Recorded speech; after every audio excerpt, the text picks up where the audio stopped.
Halo semua, kali ini kita akan membahas sebuah buku yang berjudul Start with Why yang ditulis oleh Simon Sinek. Sinek memulai dengan sebuah pertanyaan mendasar. Mengapa sebagian pemimpin atau organisasi mampu menginspirasi tindakan luar biasa, sementara yang lain hanya mampu memotivasi lewat insentif atau tekanan? Melalui buku ini, ia menegaskan bahwa inspirasi datang dari mereka yang memulai dengan why, alasan fundamental di balik tindakan mereka. Ia mengisahkan bagaimana Samuel Pierpont Langley didukung dana besar dan koneksi elit gagal menciptakan pesawat terbang, sementara dua bersaudara sederhana, Wright bersaudara, berhasil karena mereka terinspirasi oleh keyakinan mendalam akan impian mereka. Kisah ini menjadi dasar argumen Sinek, keberhasilan sejati lahir dari keyakinan, bukan hanya sumber daya. Dalam bab awal, ia juga mengangkat kisah Steve Jobs dan Steve Wozniak yang dengan semangat melawan status quo membangun Apple. Visi mereka tentang pemberdayaan individu lewat teknologi menjadi why yang membedakan Apple dari para pesaingnya. Mereka tidak hanya menjual produk, tetapi menyebarkan keyakinan. Buku ini memperkenalkan konsep Golden Circle, model yang terdiri dari 3 lingkaran: why, mengapa, how, bagaimana, dan what, apa. Menurut Sinek, kebanyakan organisasi berpikir dari luar ke dalam, sementara pemimpin inspiratif berpikir dari dalam ke luar. Martin Luther King Jr. menjadi contoh paling mencolok dari seseorang yang memulai dengan why. Ia tidak menyatakan bahwa ia punya rencana, tetapi ia punya mimpi. Itulah yang menggerakkan ratusan ribu orang datang ke Washington tanpa undangan formal. Mereka datang karena mereka percaya pada mimpinya. Golden Circle bukan sekadar filosofi, tetapi juga mencerminkan struktur otak manusia. Sinek menjelaskan bahwa why berhubungan dengan sistem limbik, bagian otak yang mengatur emosi dan pengambilan keputusan, sedangkan what berkaitan dengan neokorteks, pusat pemrosesan data dan logika. Ia menyoroti bagaimana perusahaan-perusahaan besar seperti Walmart dan General Motors jatuh ke dalam perangkap manipulasi pasar, diskon, promosi, dan insentif yang berhasil dalam jangka pendek tapi merusak loyalitas dalam jangka panjang. Sinek menegaskan manipulasi menciptakan transaksi, bukan loyalitas. Dalam kontras yang menarik, Southwest Airlines dan Apple menciptakan basis pelanggan yang setia karena mereka membangun bisnis dengan fondasi why yang kuat. Pelanggan mereka bukan hanya membeli produk, mereka membeli nilai dan identitas. Salah satu cerita menarik datang dari strategi Apple. Alih-alih mengikuti pakem industri telekomunikasi, Apple mendikte kepada AT&T bagaimana iPhone harus dijalankan. Ini membalikan sistem industri dan menunjukkan kekuatan keyakinan akan why. Sinek membedakan antara pemimpin dan mereka yang hanya memimpin. Seorang pemimpin sejati bukan hanya memiliki posisi, tetapi mampu membuat orang lain merasa menjadi bagian dari sesuatu yang lebih besar daripada diri mereka sendiri. Ia mengingatkan bahwa ketika why menjadi kabur, seperti yang terjadi pada banyak perusahaan sukses saat mereka mulai fokus pada pertumbuhan dan laba, maka arah organisasi pun bisa menyimpang. Inilah yang ia sebut sebagai when WHY goes fuzzy. Dalam kisah Dell, Sinek menunjukkan bagaimana perusahaan yang dulunya inovatif kehilangan arah karena mengejar keuntungan semata. Mereka mulai menjual pemutar musik karena melihat Apple sukses dengan iPod, tapi gagal karena mereka tak punya why yang jelas. Konsep ini juga berlaku untuk individu. Orang yang mengetahui mengapa mereka bangun setiap pagi akan lebih tahan terhadap tantangan, lebih berkomitmen, dan lebih terarah. Why memberi makna dan arah dalam hidup. Dalam organisasi, why menjadi sumber budaya. Ketika karyawan memahami dan percaya pada why perusahaan, mereka tidak hanya bekerja demi gaji, tapi demi sesuatu yang mereka yakini. Loyalitas karyawan pun tumbuh. Sinek menceritakan bagaimana inspirasi bisa menciptakan efek tipping point. Ketika kepercayaan menyebar di antara early adopters, maka mayoritas pasar akan mengikuti, namun butuh keberanian dan konsistensi untuk sampai ke titik ini. Kepercayaan menjadi nilai kunci. Orang tidak sekadar membeli produk, tetapi membeli dari orang yang mereka percaya. Dan kepercayaan hanya bisa dibangun melalui konsistensi antara why, how, dan what. Ia menekankan pentingnya how dalam menjaga kualitas eksekusi. Orang yang hanya tahu why tapi tak tahu how akan gagal menerjemahkan visi ke dalam realitas. Sementara orang yang hanya fokus pada what tanpa why akan kehilangan arah. Dalam perjalanan membangun organisasi, keberhasilan bisa menjadi tantangan terbesar. Ketika organisasi terlalu fokus pada ekspansi dan melupakan why-nya, integritas mulai runtuh. Inilah yang menyebabkan split happens, perpecahan antara visi awal dan realitas organisasi. Sinek menggambarkan bahwa why sejati bukanlah sesuatu yang ditemukan, tetapi sesuatu yang digali. Setiap organisasi atau individu sebenarnya sudah memiliki why sejak awal, hanya saja seringkali terkubur oleh rutinitas dan tekanan hasil. Proses menemukan why bukan sekadar berpikir ke depan, tetapi merefleksi masa lalu. Apa momen-momen yang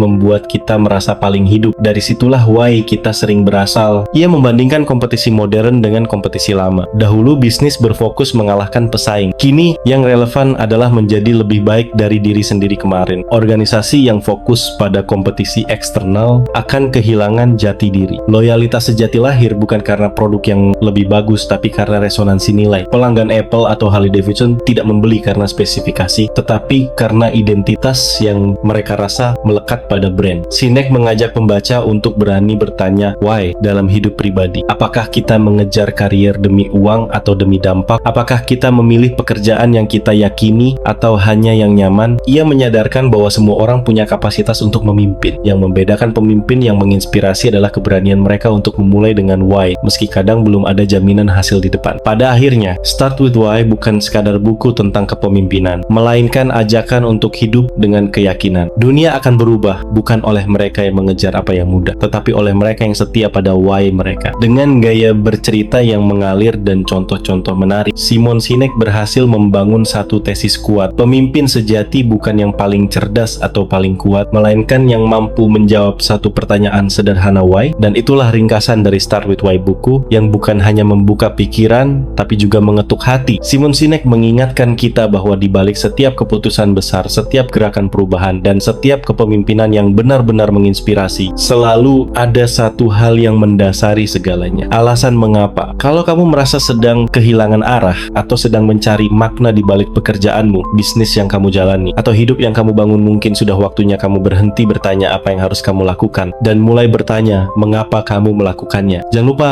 like, share, dan subscribe kalau kamu merasa video ini membuka wawasanmu. Sampai jumpa di video selanjutnya, dan jangan lupa, apapun yang kamu lakukan, start with why.